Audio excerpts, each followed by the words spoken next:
नमस्कार। आज हम एक ऐसी कहानी पर बात करने वाले हैं जो उत्तर प्रदेश के दाऊदपुर गांव से जुड़ी है। जी।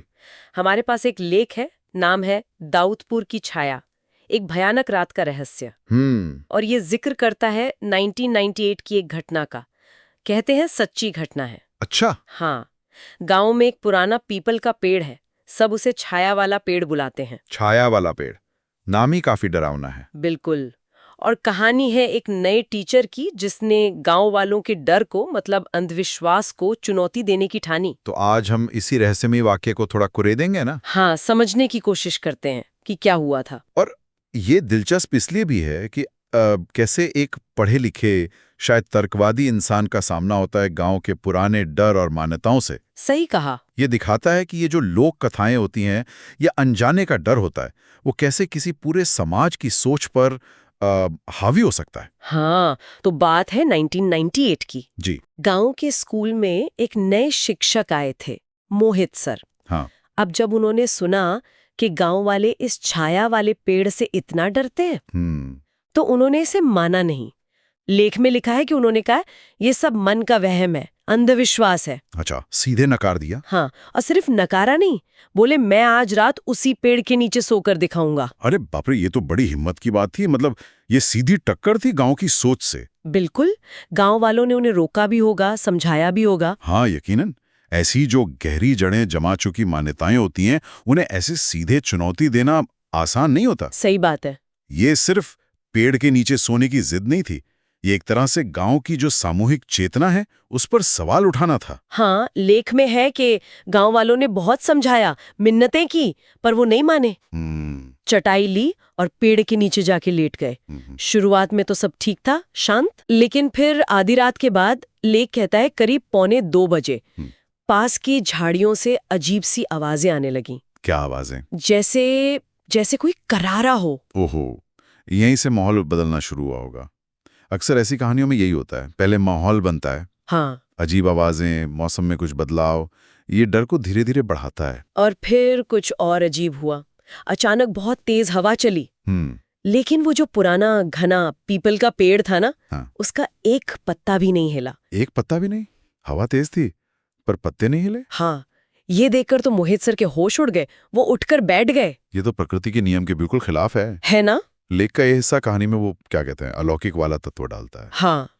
ऐसी बातें सुनकर लगता है कि क्या ये सिर्फ डर का वहम था या सच में कुछ अजीब हो रहा था। और उसी वक्त लेख के मुताबिक एक बहुत ठंडी और घनी सी परछाई उनके ऊपर झुकी। परछाई? एक बात क्या हुआ, ये साफ नहीं लिखा।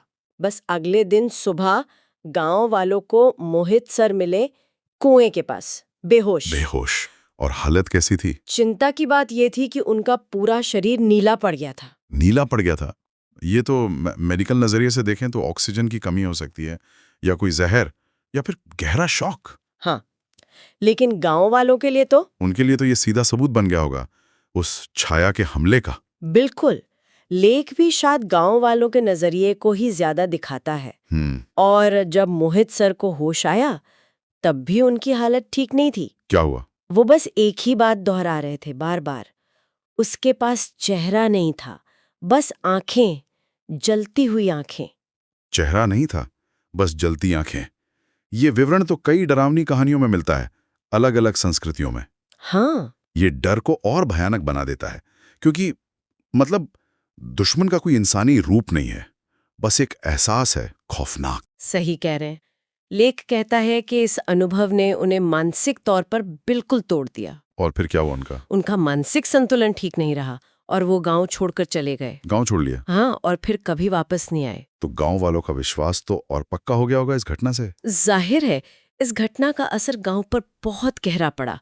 आज भी, खासकर अमावस्या की रात को, हाँ, कोई उस पेड़ के पास जाने की हिम्मत नहीं करता। बिल्कुल नहीं। और ये जो कहानी गांव में चलती है कि वो छाया किसी महिला की आत्मा है, हाँ, ये भी कहते हैं, जिसने उसी पेड़ पर आत्महत्या की थी। ये कहानी में एक दुखद पहलू भी जोड़ता है ना? हाँ, और डर को एक वजह भी देता है शायद। बिल्कुल।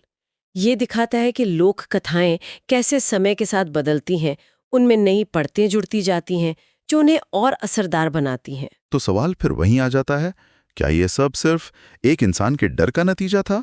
अंधेरा, अकेलापन, मन का वहम? या फिर उस रात सचमुच कुछ ऐसा हुआ था जिसे हम समझ नहीं सकते।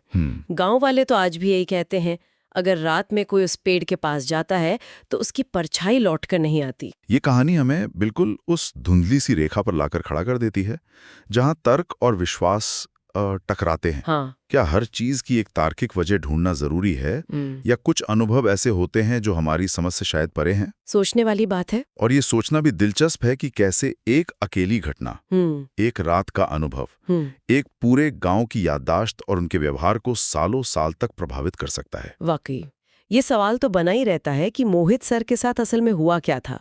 क्या वो कोई गहरा मनोवैज्ञानिक सदमा था या कुछ और? ये विचार हमें छोड़ जाता है देखे और अनदेखे सच के बीच के रहस्य के साथ।